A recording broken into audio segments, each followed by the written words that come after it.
2학년은 이제 우리 그 연산의 발견으로는 3권입니다. 3권 책을 펴시고 먼저 차례를 봐주시면 감사하겠습니다. 오늘은 3권의 차례를 보시면 총 1단계에서 20단계까지 이렇게 있는데 오늘은 그 중에 7개 단계에 대해서만 이제 다루도록 하겠습니다. 줄 쳐진 것 있죠. 1단계, 6단계, 7단계, 그 다음에 10단계, 14단계, 16단계, 20단계 이렇게 7개 단계를 다루는데 한 단계씩 넘겨가면서 보도록 하겠습니다. 먼저 1단계를 보시죠. 1단계를 보면 이제 이게 바뀌었네요. 1단계를 보면 먼저 세 자릿수를 다루고 있죠. 나중에 이제 4학년에 가면 이제 큰 수를 다루게 되는데 이제 첫 자리, 두 자리 이것은 1학년 때 다뤘고요. 이제 3학년에 와서는 세 자릿수를 다루게 됩니다. 1학년 마지막에 2학년에서는 세 자릿수 다루는데 1학년 마지막에 이제 100을 딱 마지막 100 하나만 딱 다루고 100을 넘어가는 세 자릿수는 3학년 이제 2학년에 올라와서 다루게 됩니다. 그래서 이 첫 단계에서 보면은 매 단계마다 똑개가 나오는데 똑개가 이제 그 해당하는 단계고요. 이 세 자릿수 오기 전에 2학년에서 100을 다뤘고, 그다음에 그 전에 1학년에서 100을 다뤘고, 50과 100에 이어서 이제 세 자릿수를 다루게 되고, 이제 2학기 때 네 자릿수를 다루게 됩니다. 이렇게 순서로 돼가고 있다는 거 이해하시면 되고요.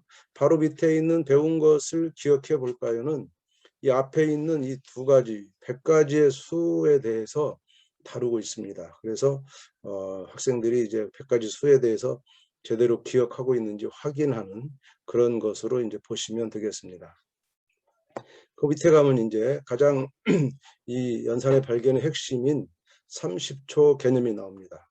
30초 개념은 그냥 연산을 막연하게 그냥 암기하는 것을 방지하기 위해서 항상 개념을 확인하는 자리입니다. 이것을 확인을 제대로 하지 않으면 연산이 자칫 이제 암기로 흘러가기 쉬운데 세 자릿수라는 것은 뭐냐 하는 것을 보고 아직 세 자릿수까지는 이제 자립값을 이제 알게 되는데 그 전에는 100씩, 10씩 또는 1씩 묶음. 1씩 묶음은 사실은 묶음이 아니라 낱개죠.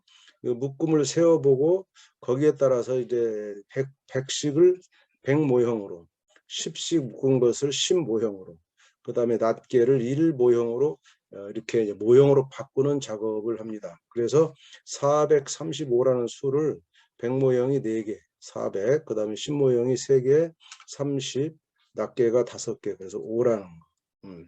그러면 각 자리 숫자가 나타내는 값을 모두 더해서 세 자릿수를 아는 겁니다. 자, 여기서 지금 초등학교 2학년 아이들이 435라는 수를 제대로 이해했느냐 굉장히 쉽지 않은 겁니다. 435라고 이렇게 봤으면서도 아이들이 435 그러면은 지금 우리가 말하는 대로 435를 어떻게 쓰냐면 400을 쓰고 그 다음에 이어서 30을 쓰고 그 다음에 5를 쓰는 이런 아이들이 상당히 많다는 거예요. 그러니까 435라는 것이 400이 있고 30이 있고 5가 있는 건 맞지만 그렇다고 해서 이렇게 자리가 6개로 쓰는 것이 아니라 400 속으로 30이 들어가고 또 그 속으로 5가 들어가서 밑에 보시면 이렇게 435가 400과 30과 5가 이렇게 겹쳐져 있는 수로 인식하지 못하고 435에서 이 4를 아이들이 그냥 4라고 인식하는 400으로 인식하지 못하고 이 속에 0이 이렇게 400이라는 그 자리가 있다는 것을 인식하지 못하는 게 이 초등학교 2학년의 가장 어려움입니다. 이것을 극복하면 이제 숫자 개념이 생기는 건데 이것을 극복하는 게 쉽지 않다. 그래서 우리 아이가 이런 개념이 없이 이런 435를 이해하지 못할 가능성이 있다는 거 염두에 두시고 그것을 이해 못하는 게 당연한 거니까 또 이것을 이해 못한다 그래서 큰일이라고 생각하시면 안 되고 점차 이것을 이해해서 이 435를 이렇게 쓰지 않고 이렇게 쓰는 때까지 시간이 좀 걸릴 수 있다는 겁니다. 왜냐하면 읽는 말과 쓰는 게 다르잖아요. 435는 435 이렇게 읽기 때문에 400을 쓰게 되고 또 30을 쓰게 되고 5를 쓰게 되는 이런 일이 당연히 있을 수 있다. 이렇게 생각하셔야 되고 그거에 대해서 참 걱정을 좀 너무 많이 하지 않아도 충분하다는 겁니다. 예를 들어 435를 제대로 이해했나 라고 물으려면 여기 있는 435의 4가 뭐냐고 그러십니다. 그럼 아이는 그냥 4라고 말할 수 있어요. 435의 4를 400이라고 말하지 않고 그냥 4다 이렇게 말할 수 있다는 거죠. 그래서 그렇게 나오는 아이는 아직 400이라는 개념이 안 생겼구나 이렇게 생각하셔야 되고 435를 이제 받아들이기 쉽지 않다는 것을 생각해 주시면 되겠습니다. 자, 이제 두 번째 장으로 넘어갑니다. 두 번째 장은 개념 익히기입니다. 개념 익히기는 개념을 익히는 겁니다. 첫 번째 장에서 30초 개념에 있는 것을 그대로 아주 간단하게 특별한 변화 없이 바로 이제 익히는 겁니다. 그래서 앞에 있는 것을 단순하게 반복한다 이렇게 생각하시면 되겠습니다. 여기서도 이제 394 이런 걸 볼 때 394에 100이 3개 있고 10이 9개 있고 1이 4개 있다. 그래서 300에다가 90에다가 4가 더해진다. 일반적으로 이렇게 쓰죠. 그런데 어떤 아이는 이렇게 안 쓸 수 있습니다. 100은 없고 100은 하나도 없고 10이 9개가 아니고 39개 있다. 이렇게 쓸 수 있습니다. 그래서 100은 100의 자리는 0을 쓰고 10의 자리가 390을 쓰고 이제 1의 자리는 4를 쓰는 이렇게 쓸 수도 있습니다. 결과적으로 394가 나오는데 이거는 틀렸다 이렇게 보시면 곤란합니다. 이것도 예를 들면 동전으로 말하면은 100원짜리 동전이 3개 있고 10원짜리 동전이 9개 있고 1원짜리 동전이 4개 있다. 이렇게 볼 수도 있지만 100원짜리 동전이 하나도 없을 수 있어요. 하나도 없을 수 있고 10원짜리 동전이 39개 있을 수 있습니다. 그것도 390원이에요. 그래서 이렇게 쓰는 것도 무리한 것은 아니다라고 생각하시고 그러나 이렇게 표현하는 것보다 이렇게 표현하는 것이 더 보편적이기 때문에 우리는 이렇게 표현하도록 아이한테 가르치는 것이죠.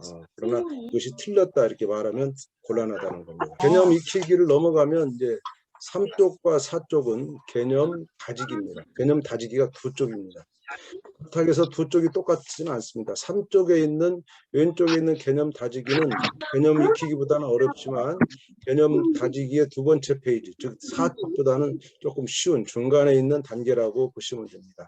그 개념 다지기가 있는데 예를 들면 여기서도 760은 100이 7개 10이 6개 그다음에 이게 이제 0을 다루고 있는데 0 1은 없어. 1이 없다 그래서 안 쓰자 0이라고 써주는 게 훨씬 좋고요. 그래서 700 더하기 60 더하기 0 이렇게 써주는 게 필요하죠. 이것을 빼먹는 아이가 있을 수 있는데 빼먹어도 없으니까. 자, 그럼 개념 다지기 두 번째 장은 이렇게 쓰는 것인데 쓰는 거 예시가 하나 있었어요. 예시가. 그렇다면 이제 개념 다지기 두 번째 페이지는 예시를 빼고 본인 스스로 쓰도록 하는 이 쓰는 역할을 합니다. 이 수학에서 쓴다는 것은 답만 꼭 쓰는 게 아니고 문제를 쓰는 경우도 있습니다. 문제를 쓴다는 것은 뭐랄까 생각을 좀 정리해야 쓸 수가 있겠죠. 그래서 이쪽은 아까 개념 다지기 왼쪽 3쪽보다 다소 난이도가 있는 그런 것이 되겠습니다. 그래서 309 같은 걸 다루게 되는데 309는 똑같이 세 자릿수지만 가운데 이번에는 10의 자리가 없어요. 그럴 때 아이들은 더 헷갈려하고 그렇지만 100이 3개, 10이 없다는 것은 0을 표시하고 1이 9개다. 그럼 아이들은 이 0이라는 게 없는데 10의 자리가 더 큰데 없냐 이렇게 또 오해할 수도 있는데 이제 수의 그 크기를 생각해서 점차 이제 이해 갈 거고 이때도 10의 자리는 없으니까 0이라고 쓰고 1의 자리가 9라고 쓰는 이렇게 이제 해야 되겠죠. 이 부분이 많이 아이들이 힘들어할 수 있다는 거 좀 이해해 주시면 되겠습니다. 이제 한 장 더 넘겨서 도전 과제로 가고 도전해 보세요 가면은 이 도전 과제는 다소 어제 1학년 강의 때도 상당히 도전 과제가 어려워서 아주 부모님이 힘들어하시는 심리적으로 힘들어하시는 걸 봤는데 참 이 수학 교과서가 또 수학 시험이나 이런 것이 가끔 아이들의 그 인지적인 발달 수준을 좀 벗어나는 그런 문제들이 나와서 죄송하게 생각합니다. 우리 책도 이 도전 과제는 도전해 보세요. 도전해 보세요의 왼쪽 페이지, 왼쪽 부분은 교과서에 말고 익힘책 중에 항상 5, 6번이 있습니다. 익힘책은 두 쪽 돼 있는데 두 쪽에 나온 문제 중에 마지막 나오는 두 개 문제가 어렵죠. 그 5, 6번에 있는 문제를 비슷한 5, 6번 문제를 해결하기 위한 그러한 목적으로 이제 도전 문제를 줬습니다. 그래서 여기 있는 것들이 다소 다른 연산 문제보다 어려운 수준에 있는데 이건 도전 문제니까 못 풀 수도 있다 생각하시고 못 푸는 거에 대해서 또 뭐 도전할 기회를 제공하면 되겠습니다. 자, 네모 안에 들어가 있는 수를 모두 찾아 영표하세요 그랬어요. 자, 그러면 이 똑같이 세 자릿수 700 얼마 4와 777 이렇게 비교하면 앞에 있는 7이 똑같으니까 700은 똑같으니까 가운데 여기 들어가는 10의 자리가 이쪽 오른쪽에 10의 자리 7보다 커야 된다. 이렇게 생각해서 8이나 9가 들어가면 되겠죠. 8이나 9. 이렇게 하면 이 문제는 그래도 그렇게 어려운 문제가 아닙니다. 근데 여기를 진짜 어렵게 하려면 이 뒤에 있는 777의 7을 7로 안 주고 3, 만약 여기를 3으로 줘버리면 3으로 주면 이 앞에 있는 1의 자리 4가 3보다 크기 때문에 여기는 7도 들어갈 수가 있습니다. 이제는 아까는 7이 들어가면 안 되지만 그래서 여기가 똑같이 뒤와 똑같이 가운데 10의 자리 7과 똑같은 7이 들어가는 그런 문제들이 어려운 거죠. 근데 지금은 이제 그렇게까지는 이제 함정을 파지 않았고 7보다 큰 8이나 9만 선택하도록 했고 그래서 혹시나 또 아이들이 틀릴까 봐 여기 7을 처음부터 빼준 그런 선생님들의 배려를 볼 수도 있습니다.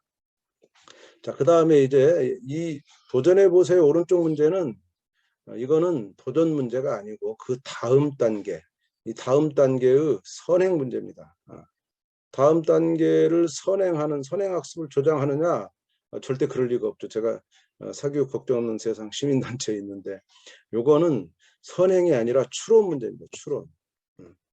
선행은 아무것도 모르는 상태에서 선행하는 것이 문제고 추론은 본인의 능력으로 아직 배우지 않았지만 본인의 아이의 능력으로 해낼 수 있느냐를 보는 겁니다. 그래서 해낼 수 있는 애가 있고 해낼 수 없는 애가 있습니다. 당연히 정상적인 아이는 해낼 수 없는 겁니다. 그러나 조금 추론하는 생각을 키워주려면 해낼 수 없는 것을 해낼 수 있는 수준으로 아이가 사고를 끌어올릴 수 있는 기회를 제공하기 위해서 그렇습니다. 자, 여기서 보면은 예를 들면 629와 637은 누가 크냐 이렇게 할 때 이런 크기 비교라든가 또는 수에서 이렇게 순서를 하는 것은 2단계가 아니고 이 다음 단계에 나오는 겁니다. 이 다음 단계에 나오는 것을 여기서는 이제 할 수 있는데 왜냐하면 세 자릿수를 이렇게 순서를 생각하는 일종의 띄어세기인데 이렇게 몇씩 띄어셌느냐 하는 띄어세기인데 이거 두 자릿수 해봤거든요. 그리고 더더욱이 앞에 있는 3을 무시하면 100의 자리 3을 무시하면 27 다음에 얼마고 그 다음 31이냐 할 때 두 자릿수에서는 이게 29라고 했단 말이죠. 그러면 이제 앞에 3만 붙이면 되니까 이렇게 해결할 수 있는 거예요. 그러니까 자릿수가 늘어난 상태에서는 아직 학습하지 않았지만 자릿수가 늘어나지 않은 두 자리 때는 이미 학습한 거고 거기에 자릿수만 붙이는 것은 또 다른 사고를 요하지 않기 때문에 똑같은 아이가 이미 가지고 있는 사고로 볼 수 있는 거고 그 사고가 세 자릿수로 확장됐을 때 누구한테 도움을 받지 않고 아이 스스로 해낼 수 있는 부분이 있는 것들은 이렇게 마지막 문제로 넣습니다. 이걸 추론 능력을 키워주기 위한 거고 이렇게 해서 다음 단계를 공부하지 않아도 해결할 수 있는 그런 아이는 다음 단계를 정복하기 훨씬 쉬운 그런 상태가 되기 때문에 이제 그렇게 했다는 것을 이해해 주면 되겠습니다. 자, 이번에 이제 단계를 떼서 6단계로 넘어가 볼까요? 6단계. 6단계는 두 자릿수 더하기 두 자릿수입니다. 두 자릿수 두 자리 더하는 것은 교과서는 한 서너 시간에 걸쳐 다루는데 여기서도 두 자리의 받아올림이 몇 번 있느냐에 따라서 그 유형별로 교과서가 이제 받아올림이 없는 거에서부터 받아올림이 1의 자리에서만 받아올림이 있느냐 그 다음에 10의 자리에서 받아올림이 있느냐 아니면 10의 자리와 1의 자리 둘 다 있느냐 그 마지막 단계가 6단계입니다. 이것만 이해하면 이전에 5단계나 4단계, 3단계를 다 한꺼번에 이해할 수 있겠다. 그래서 그것만 제가 설명드리도록 하겠습니다. 그래서 받아올림이 두 번 있는 덧셈은 그 전에 받아올림이 한 번 있는 덧셈 두 가지. 요거는 밑에 보는 대로 35와 39는 1의 자리가 받아올림이 있는 거고 75 더하기 42는 10의 자리가 받아올림이 있는 겁니다. 근데 여기서는 57 더하기 69는 10의 자리도 받아 올림이 있고 1의 자리도 받아 올림이 있는 그 동시에 두 번 받아 올림이 있는 이것을 거치고 난 다음에는 이제 여러 가지 방법으로 덧셈하는 방법을 이제 이 다음에 학습하게 되는 겁니다. 그래서 학생들은 이렇게 1의 자리에서 받아 올림하는 거, 10의 자리에서 받아 올림하는 거, 이것도 10의 자리에서 받아 올림이죠. 이런 것들을 다시 기억해서 본인이 복습하고 이 다음 2단계로 넘어와라 하는 것이고, 여기서 만약에 걸리면 2단계는 할 수가 없고 이전 단계로 내려가야 됩니다. 그래서 배운 것을 기억하도록 아이의 단계를 지금 이번 단계를 할 수 있는 준비가 되어 있는 것을 확인하는 문제가 되겠습니다. 자, 이 30초 개념은 이렇습니다. 받아올림이 두 번 있는 것은 받아올림이 결국 한 번 있는 것과 똑같습니다. 그리고 1학년 때 배운 합해서 10을 넘어가는 7 더하기 6이라든가 9 더하기 7이라든가 이런 거 1학년 때 했잖아요. 그것과 똑같은 겁니다. 그것을 두 번 하는 것과 다름없다. 그래서 새로운 원리는 아닙니다. 그래서 1의 자리와 10의 자리 모두에서 받아 올림 있는 것은 각 자리 숫자 합이 10이거나 10보다 크면 바로 윗자리로 받아 올립니다. 바로 윗자리. 이게 문제는 아이들이 멀리 받아 올리면 아이들이 있어요. 멀리 받아 올리면 안 되고 두 칸을 뛰면 안 되고 바로 한 칸만 앞으로 뛰어서 받아 올림한다 하는 것을 이제 볼 수 있고요. 또 이제 여기서는 수 모형도 하는데 지금 이 밑에 예시를 보면 받아 올림한 수가 이렇게 7하고 9를 더해서 받아 올리면 10이 다시 요 위로 올라가지만 여기 이 10의 자리에 다시 더해지는 겁니다. 그래서 요 덧셈을 빼먹지 않도록 주의해 주시면 되겠습니다. 개념 익히기로 가면은 여기에는 똑개가 2마리가 나오는데 똑개는 어떤 경우에 나오냐면 바로 앞에서 30초 개념에서 했던 그러한 힌트를 아이에게 바로 제공하는 겁니다. 똑개가 똑똑한 개념이라는 그 뭐랄까 이게 아이콘을 썼는데 이 똑개가 하는 역할은 이제 개념 익히기는 첫 단계이기 때문에 혹시 아이들이 이것을 잘 못한 아이가 분명히 존재하는 그 아이들을 위한 겁니다. 그러나 똑개가 필요 없는 아이들은 바로 넘어가도 되겠죠. 자, 6단계는 이 정도면 될 것 같고요. 7단계로 넘어가도록 하겠습니다. 바로 그 다음 단계죠. 7단계 2장 넘기시면 7단계가 나옵니다. 여러 가지 방법으로 덧셈하기. 초등학교에 과거 우리 부모님들이 다니던 시대는 이런 계산이 없었습니다. 그냥 모든 것을 답만 내는 데서 끝쳤다면 지금은 다양한 여러 가지 방법으로 덧셈하는 것을 배웁니다. 자, 가끔씩 어제도 어떤 분이 이제 질문하셨는데 우리 아이는 자기가 하는 독특한 방법이 있다. 그런데 교재나 또는 교과서는 정해진 또 방법들이 있는 거예요. 그걸 꼭 해야 되느냐라는 건데 또 더더욱 여기는 한 가지 방법이 아니라 2가지, 3가지 방법을 또 요구하고 있습니다. 그럼 답만 내면 되는 거 아니냐라는 생각에서 벗어나야 됩니다. 이렇게 여러 가지 방법으로 해결하는 것을 익히는 것은 단순한 연산에서의 문제가 아니고 일반적으로 복잡한 수학 문제, 조금 어려운 수학 문제를 풀 때 대단히 중요한 시사점을 줍니다. 연산을 이렇게 쉬운 연산을 여러 가지 방법으로 푸는 그런 습관을 들이는 것은 조금 어려운 문제도 여러 가지 방법으로 생각할 수 있다는 것을 연결시켜주는 개념 연결로 보시면 돼요. 그래서 개념을 연결하는 그러한 훈련을 여기서 연산해서 하는 것이라고 봐야 된다. 그래서 이것을 거부적으로 볼 게 아니고 또 교과서도 이것을 정식 단원으로 다루고 있어요. 그래서 여러 가지 방법으로 덧셈하는 그런 사고가 얼마나 다양하냐, 얼마나 창의적이냐, 독창적이냐, 유창하냐, 이 창의성을 보는 겁니다. 그래서 여러 가지 방법으로 덧셈하는 그 자체가 아이한테는 굉장히 중요한 거다. 이걸 거부하고 답만 막 빨리 내는 걸 원하면 여러 가지 방법으로 덧셈하는 것은 길러질 수가 없습니다. 그래서 7단계를 좀 눈여겨보시고요. 여러 가지 방법으로 덧셈하면은 또 뺄셈도 이 다음에 하게 되는데 그 전에 이제 우리 아이들은 바로 전 단계에서 받아올림이 2번 있는 거, 1번 있는 거 했죠. 그래서 여기에 복습은 받아올림을 2번이나 1번 하는 것을 이제 복습하는 겁니다. 자, 그러면 이제 30초 개념 갑니다. 여러 가지 방법으로 하는 것이 책에 한 2-3가지가 있는데 그것만이 방법이 아닙니다. 10가지도 넘어요, 이것이. 그래서 아이마다 다 다를 수 있는데 책에 제시한 것은 가장 보편적이고 가장 쉬운 것을 제시했다. 그렇게 보시면 되고 그리고 그것이 다른데 이 방법이 다른 곳에 많이 연결되는 것을 책은 보편적으로 제공하고 있습니다. 그래서 책에 나온 것은 가급적 그대로 받아들이고 이 방법을 익히고 이거 말고도 두세 가지를 더 아이가 찾아낸다면 그게 훨씬 좋은 공부입니다. 근데 이걸 무시하고 아이가 좋아하는 방법만을 좋다고 인정해주면 아이는 보편적인 방법을 익히지 못할 수 있다는 것도 생각해 주셔야 됩니다. 그래서 가장 많이 하는 방법은 이겁니다. 더하는 수의 몇십, 그러니까 39에다 14를 더할 때 39는 놔두고 뒤에 있는 더하는 수의 10자리 하나만 갖다가 앞에 더해버려요. 그럼 49가 됩니다.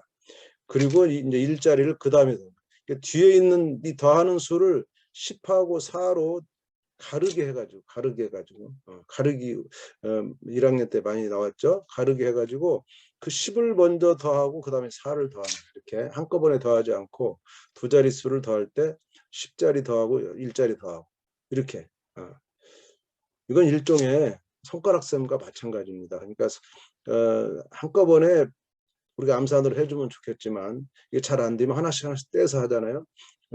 그런 것은 이제 손가락으로 하는 것과 마찬가지인데 그래서 쉬운 방법이에요. 이게 어려운 방법이 아니고 이게 가장 보편적으로 하는 방법을 줬지만 또 이 방법 말고도 많이 있습니다. 밑에 이런 방법도 있어요. 보시면 이런 거죠. 19에다 52를 더할 때 어떻게 하면 19라는 숫자가 20과 아주 가깝잖아요. 그래서 19를 20으로 생각하는 거예요. 원래 19는 20이 아닌데 20으로 생각했기 때문에 하나를 오버해줬죠. 더해준 거죠. 그래서 52에서 1을 빼는 겁니다. 요 빼기 1이 19가 20으로 되면서 20을 놔두고 뒤에 있는 52에서 1을 빼면 일단 이 놔두고 이제 그런 다음에 20과 52는 20이라는 20의 2가 한 자리고 이제 숫자가 하나고 0은 더하지 않기 때문에 계산이 쉽죠. 그래서 바로 72라고 한쪽만 앞쪽만 계산하면 되니까 한 다음에 나중에 1을 빼줘서 71이라는 이런 이제 답을 구하는 거죠. 자, 이 방법은 위에 있는 방법과 전혀 다릅니다. 위에 있는 것은 숫자를 이제 가르게 했지만 밑에는 가상으로 숫자를 이제 크게 만들고 또는 적게 만들 수도 있어요. 이렇게 그 10의 자리로 맞춰서 하고 그만큼 보상해주는 방법을 썼죠. 이게 훨씬 더 고도의 방법, 어려운 방법입니다. 그러니까 이 위에 있는 방법이 가장 쉬운 방법이고 이보다 이제 점점점 어려운 방법들이 있겠죠. 또 여기 말고도 10의 자리끼리 떼서 더하고 또 1의 자리끼리 떼서 더해서 나중에 합치는 방법도 있습니다. 그렇게 따지면 10가지도 넘는 방법이 있을 수 있다는 걸 생각해 주시면 되겠습니다. 자, 개념 다지기로 넘어가 볼까요? 개념 다지기에서는 이제 예를 들면 개념 다지기에 8번, 9번을 보세요. 8번, 9번. 자, 8번, 9번에 이제 주의할 점이 있는데 8번, 9번에 보면 59를 60하고 1로 가르기 했다. 그럼 이상하죠. 왜냐하면 가르기는 이 두 개를 합쳐가지고 59가 되었는데 61이 되잖아요. 근데 9번은 71을 70과 1로 나눴어요. 이건 가르기 한 겁니다. 근데 이건 가르기 한 건 아니에요. 가르기라는 개념하고 다르죠. 그런데 어떻게 생각했냐면 59를 60으로 생각했다. 60으로. 그럼 이때는 이 일이 사실은 그냥 일이 아니고 1을 빼줘야 되는 일이죠. 1. 근데 71일 경우에 이거는 70과 1로 하면 이거는 1을 더해주는 일입니다. 그러니까 똑같은 일이라도 빼주는 일이 있고 더해주는 일이 있다. 이런 것을 이치적으로 아이가 이제 받아들이도록 해서 나중에 요 일은 반드시 빼야 되고요. 이건 반드시 더해줘야 되는 이런 계산에 실수가 일어나지 않도록. 그러니까 이런 것은 기계적으로 뭐 빼준 자 더해준다 이렇게 외우면 안 되고 이해해도 59란 수와 60 관계는 59는 60보다 작은 수기 때문에 1이 모자란 수가 되겠죠. 근데 71은 70보다 1이 크잖아요. 그러니까 70에다 1을 더해주는 이런 관계로 이해하도록 해주시면 좋겠습니다. 자, 위에 보시면 3번 문제는 문제에 그림, 토끼 그림이 있어요. 이건 똑개가 아니고 토끼입니다. 토끼. 토끼의 귀입니다. 토끼의 귀는 크죠. 왜 크냐면 이게 부모님 귀를 뜻하는 겁니다. 선생님 놀이를 하라고 만들어줍니다. 이렇게 개념 다지기에는 양쪽 3, 4쪽에는 다 선생님 놀이가 2개씩 들어가 있어요. 가급적. 그래서 이 두 문제만큼은 아이가 문제를 풀어서 답만 맞추고 끝나면 안 되고 반드시 이 두 문제는 그 아이에게 설명하도록 부모님이 요구하셔야 되는 그런 문제입니다. 그래서 47과 25를 더했을 때 어떻게 더했는지 하나씩 차근차근 아이가 말로 설명하는데 그냥 답을 써놓고 봐라 이거 내가 다 맞았다 이렇게 하면 안 되고 답을 다 지우고 아이가 글씨를 하나하나 쓸 때마다 그 이유를 말하는 그 말하는 것이 공부니까 말하도록 하는 것을 꼭 여러분들이 도와주셔야 됩니다. 이 책에서 만약 이렇게 선생님 놀이하는 것들이 2개씩인데 이거를 생략해 버리면 이 책은 다른 연산 문제집과 다를 바가 없어요. 이 책은 반드시 선생님 놀이를 해달라는 뜻으로 토끼 그림을 넣었으니까 꼭 지켜주시기를 바라겠습니다. 그 다음 단계 넘어가 볼까요? 10단계로 가고 10단계로. 10단계는 2자릿수 빼기 2자릿수입니다. 자, 여러분 덧셈이 쉬울까요? 뺄셈이 쉬울까요? 뭐 무르나 만하죠. 뺄셈이 훨씬 쉽죠. 덧셈이 쉬운가요? 어떤 분 덧셈이 쉽다고 좀 답한 건 아닌가. 덧셈을 잘하는 아이도 뺄셈은 항상 틀립니다. 초등학교 3학년 아이가 하나 있었는데 제가 이제 한 2년 전에 만난 아이인데 첫 단원 3학년 첫 단원이 덧셈과 뺄셈이죠.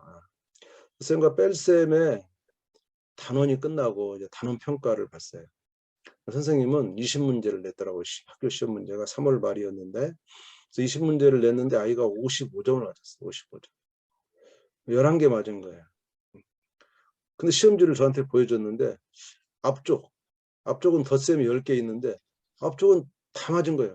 근데 하나 틀렸어요. 9개를 맞았어요. 근데 뒤쪽은 2개 맞고 다 틀린 거예요. 얘는 덧셈은 큰 이상이 없어요. 하나 틀리긴 했지만 뺄셈은 전혀 개념이 없는 거죠. 10개 중에 2개 맞았어요. 그 정도로 아이마다 편차가 있겠지만 기본적으로 그렇게 덧셈과 뺄셈은 한두 개 차이가 아니고 극단적으로 10대 0 정도의 차이가 있을 수도 있다라고 보셔야 돼요. 그래서 뺄셈을 못하는 것이 정상이다. 어렵다는 것을 이해하셔야 돼요. 뭐 더한 것 반대로 하면 뺄셈 아니냐? 어른들은 그렇죠. 어른들은 성인들은. 그렇지만 여러분도 아마 슈퍼에 가서 계산할 때 10,000원짜리 내고 5,300원짜리 물건을 샀다. 그럴 때 얼마를 돌려받아야 되겠습니까? 거스름돈. 4,700원이죠. 근데 가끔 주인들이 5,700원을 내주는 경우를 봤을 겁니다. 근데 그 5,700원을 또 여러분도 맞았다고 생각하고 받아올 수도 있어요. 그러면 행복하겠지만 저 같은 사람은 계산이 되기 때문에 1,000원을 참아 그냥 받아올 수 없어 다시 돌려드리고 오는데 10,000원에서 4,000 얼마 빼고 5,000 얼마 빼는 게 굉장히 어려운 계산이에요. 암산으로 하는 것이. 물론 계산기가 두드러지면 명확하게 나오죠. 그렇지만 우리나라 한국의 이 가게 주인들은 상당히 수학을 암산을 잘 하시는 분들이 많아서 그 정도는 그냥 바로 이제 계산기 없이 돌려주죠. 그럴 때 실수가 많이 일어나는 건 뺄셈이기 때문에 그렇습니다. 뺄셈이. 예. 자, 10단계의 이 2자릿수 빼기 2자릿수는 한 자리 빼기 한 자리 1학년 때 했죠. 또 2자리 빼기 한 자리에 비해서 뭐 비슷하다 볼 수도 있어요. 근데 이게 정상적으로 뺄셈의 개념이 있는 아이는 한 자리 빼기 한 자리에서 특히 예를 들면 이제 10 이하에서는 뭐 쉽게 하는데 2자리 빼기 한 자리 예를 들어서 16 빼기 9 같은 거 이런 거를 뺄 때 이게 7이 돼야 되는데 이게 어렵잖아요. 이게 가장 어려운 첫 난관인데 이것을 극복한 이후에는 사실은 뺄셈에서 다 2자릿수, 3자릿수, 4자릿수까지 다 할 수 있다고 보는 아이가 있고 그런 아이가 있어요. 근데 이게 또 2자리, 1자리인데 지금 2자리, 2자리잖아요. 이것을 또 다르게 보는 아이가 있어요. 그런 아이들은 뭐냐면 이 2자리 빼기 16 빼기 9를 10몇에서 한 자리를 빼는 것을 거의 기계적으로 암기한 아이들이 있어요. 이 경우가 몇 개밖에 안 돼요. 한 열 몇 개밖에, 뭐 20개, 20개도 안 되죠. 열 몇 가지밖에 안 되니까 그것을 그냥 암기해가지고 답을 기계적으로 외운 아이들이 주로 어떤 아이들이냐면 연산학습지에서 초재기 한 아이들이에요. 초를 재서 막 빨리 계산을 훈련한 아이들은 이것을 외우더라고요. 그런 아이들이 두 자리 빼기 두 자리를 이것을 이용하지 못해요. 그래서 두 자리 빼기 두 자리는 외울 수도 없잖아요. 개수가 막 몇백 개 되니까. 그래서 안 되는 거죠. 여기서 실수를 많이 하고 절대로 이 뺄셈의 원리나 덧셈의 원리는 단순하기 때문에 그것을 그대로 계속 적용만 하면 자릿수가 늘어나도 해결할 수 있다는 것을 생각하면 암기시켜서는 안 됩니다. 이치적으로 이해해서 해야 된다는 거 꼭 명심해 주시고요. 지금 여기서는 이제 뺄셈도 여러 가지가 있는데 바다 내림이 있는 뺄셈이 가장 어렵겠죠. 그래서 그 밑에 여러 가지 뺄셈이 있는데 그보다 마지막 이제 바다 내림이 있는 뺄셈을 제가 다루는 것입니다. 그럼 30초 개념으로 가면은 빼는 수의 1의 자릿수가 클 때는 10의 자리에서 받아 올림한다 그랬어요. 자, 그럼 밑에 예시를 보면 52 빼기 15입니다. 52 빼기 15는 이제 세로셈으로 하자면 이렇게 쓰죠.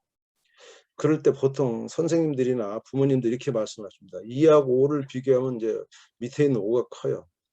이거를 말로 2에서 5, 2 빼기 5를 할 수 없다. 이렇게 하면 안 됩니다. 이거는 틀린 말이에요. 왜 틀리냐면 2에서 5 빼는 가능합니다. 제가 왜 못 빼냐면 아직 음수를 배우지 않았을 뿐이거든요. 중학교 1학년 가면 음수 이것이 마이너스 이건 이제 음수 3이에요. 음수 3. 뺄 수 있어요.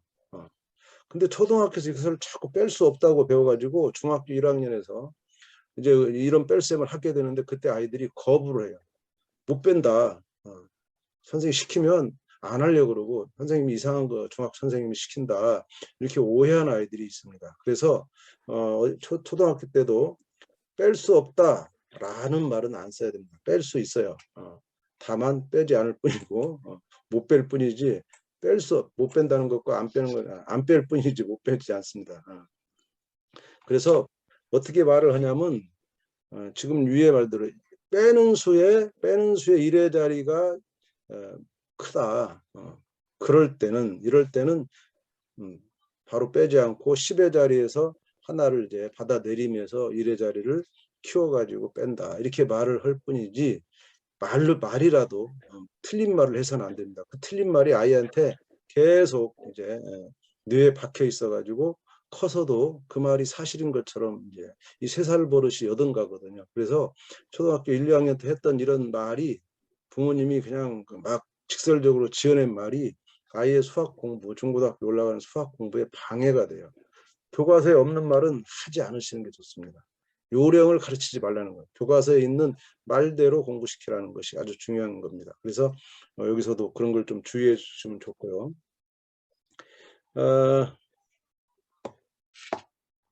그 다음 단계 14단계로 가볼까요? 14단계 세수의 덧셈.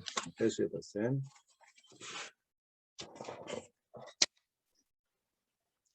세수의 덧셈은 이제 이 전까지는 두 수만 더합니다. 두 수. 원래 더한다. 덧셈이나 뺄셈 이런 것을 연산이라고 연산. 연산은 이제 초등학생은 4가지를 다루죠. 덧셈, 뺄셈, 곱셈, 나눗셈. 근데 이제 중고등학교 올라가면 연산이 또 많아지는데 그래도 기본적으로 연산은 4가지라고 보시면 돼요. 이 연산이라는 말의 의미가 뭐냐면 연산은 이제 그럼 그 연산의 이전은 수라고 합니다. 수. 그래서 이 초등학교 이 단원 영역을 수와 연산이라고 해요. 수와 연산. 수와 연산이란 말을 들어보시면 수하고 연산은 다르다는 것을 이해할 수 있어요. 수는 낮게 한 개를 얘기합니다. 그 수가 뭐 3자리든 4자리든 3000이든 뭐 173이든 한 개의 수입니다.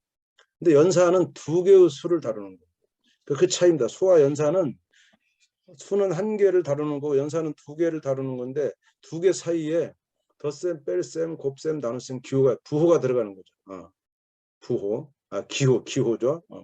자, 그래서 뭐 23, 35가 있으면 요 사이에 이렇게 들어가는 이것을 연산이라고 합니다. 그래서 연산은 두 수를 다루는 거예요.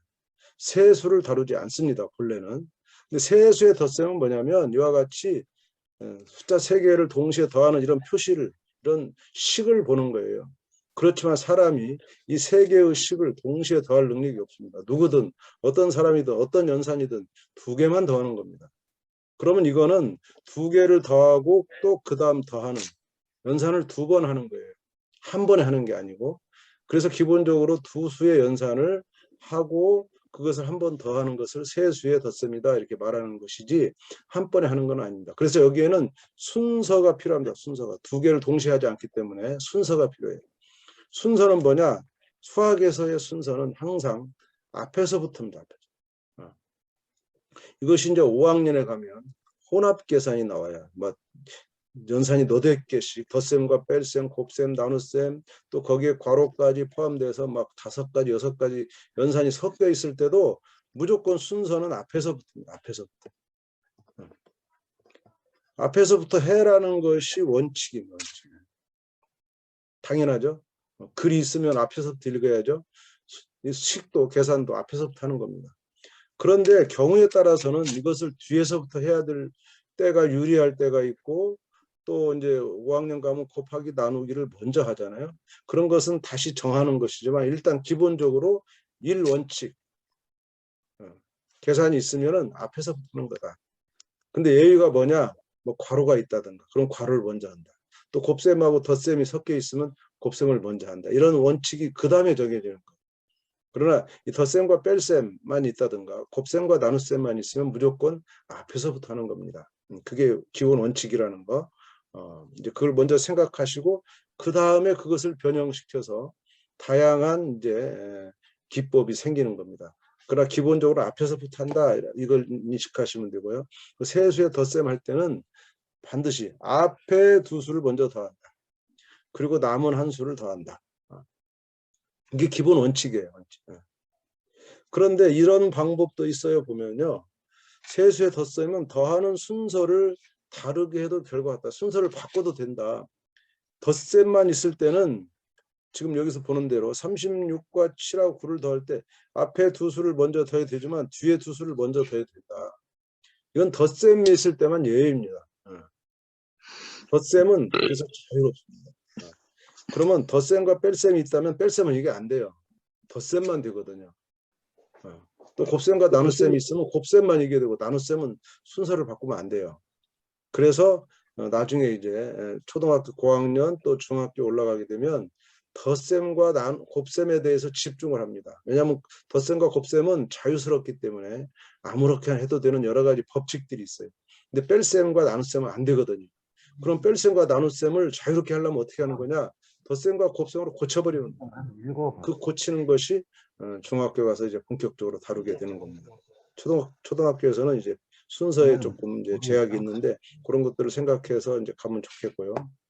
이번에 단계를 16단계로 넘어가 볼까요? 16단계 세수의 덧셈과 뺄셈으로 갈게요.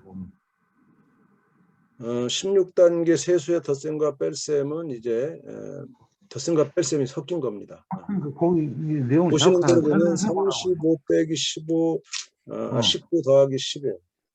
여기서도 문제는 앞에서부터 순서대로 하고 그 다음 이제 두 번째 덧셈 이러면 아무 문제가 없어요. 근데 이제 아이들이 이거를 뭐 뒤에서 한다든가 이렇게 멀리 사실 멀리 더해도 돼요. 덧셈이기 때문에 되는데 쉬운 일이 아니죠. 이런 걸 함부로 일반화했다가는 다 이렇게 실수하죠. 무조건 가장 정확하게 하는 것은 앞에서부터 순서대로 한다. 그 원칙 하에 바꿔도 되느냐 하는 것은 그 다음 문제입니다. 근데 앞에서 순서대로 하는 것을 반드시 지켜줘야 되고요. 그 30초 개념을 보면 덧셈과 뺄셈이 섞여 있을 때는 앞에서부터 한다. 앞에서부터 두 수씩. 이 원칙이 계속 적용되는 겁니다. 수학은 원칙이 하나예요. 근데 그 원칙에 그다음 또 다른 방법이 생기는 것은 원칙이 아니고 성질, 공식이에요. 공식은 여러 개가 생깁니다. 근데 원칙은 하나밖에 없어요. 그래서 그 공식은 왜 그럴 경우에 되느냐를 명확하게 이해하고 해서 적용할 수 있는데 공식을 그냥 또 공식만 기술적으로 외워가지고 적용하면 실수할 가능성이 많죠. 그래서 어떤 공식이든 그 공식이 정확하게 학생들에게 이해될 수 있도록 개념 공부를 해서 그런 아이만이 연산을 자유스럽게 할 수 있고요. 그냥 공식만 외워가지고 하는 계산은요, 엄청 틀릴 가능성이 많고 응용이 잘 안 되는 그런 약점이 있습니다. 이제 지금 여기서 이걸 다루는 것은 세수의 덧셈과 뺄셈을 다루는 것은 5학년 때문에 그렇습니다. 2학년이지만 지금부터 이런 것을 해야 5학년에 가서 이 자연수의 혼합계산합니다. 5학년의 첫 단원이 자연수의 혼합계산입니다. 과거에는 4학년 때 다루던 건데 학생들이 너무나 이 부분을 많이 틀려서 1년 더 나이를 늦춰가지고 5학년으로 이제 올렸습니다. 그래서 자연수 혼합계산하는데 자연수가 막 여러 개 이제 여기에 덧셈, 뺄셈, 곱셈, 나눗셈이 막 섞여 있단 말이죠. 이럴 때 어떻게 하느냐? 여기 원칙사항은 앞에서부터 하는 거지만 이 곱셈과 나눗셈에 대해서는 원칙을 바꿔놨어요. 곱셈과 나눗셈을 먼저 한다. 그래서 여기 있는 곱셈을 먼저 하고 나눗셈을 한 다음에 덧셈하고 뺄셈을 해야 되는 거예요. 이렇게 순서가. 근데 기본 원칙은 앞에서지만 예외적으로 특별한 규정을 둔 것들이 있죠. 그런 것들이 이제 5학년에 나오게 되는데 아직 2학년에서는 그런 예외적인 규정을 배우지 않습니다. 그래서 덧셈과 뺄셈만 혼합시켜 놓으면 그건 무조건 앞에서 하는 거다라는 원칙을 그대로 가지고 가는 거죠. 지금 밑에 보면 이렇게 하면 안 된다라는 거죠. 지금 뺄셈이 있고 덧셈이 있는데 얘는 지금 이제 뺄셈을 먼저 하고 덧셈을 나중에 했어요. 얘는 이제 덧셈을 먼저 하고 뺄셈을 나중에 했어요. 이건 틀렸잖아요, 답이. 그런데 이런 경우도 있어요. 만약 이것이 30 더하기 16 빼기 8이면요. 이런 경우는요. 어떤 걸 먼저 해도 됩니다. 이걸 먼저 해서 46 거기서 8을 빼면은 얼마입니까? 38이 되겠죠. 38. 근데 이걸 먼저 하면 8이 나와요. 8. 거기다 30을 더해도 38이 나와요. 이건 또 예외적인 상황이지만 이건 원칙이 없어요. 이거 이렇게 된다 그래서 학생들에게 이건 뒤에서부터 해도 된다. 그럴 필요가 전혀 없습니다. 이거는 뒤에서 할 만한 가치가 전혀 있지 않아요. 그래서 앞에서부터 해야 된다는 원칙 가지고 답을 낼 수 있기 때문에 굳이 이것은 뒤에서부터 해도 된다는 것을 가르칠 필요가 없어요. 원칙은 많을수록 좋지 않습니다. 원칙은 한 가지가 있어야 지키기가 쉽죠. 많은 원칙이 있어서 서로 지키지 못하는 경우가 많습니다. 잠시 채팅창을 좀 보고 갈게요. 소음 얘기가 계속 나오는데 소음 나오시는 분들 좀 조심해 주시고 황완수님은 소음을 좀 안 나오도록 소거해 주시기 바랍니다.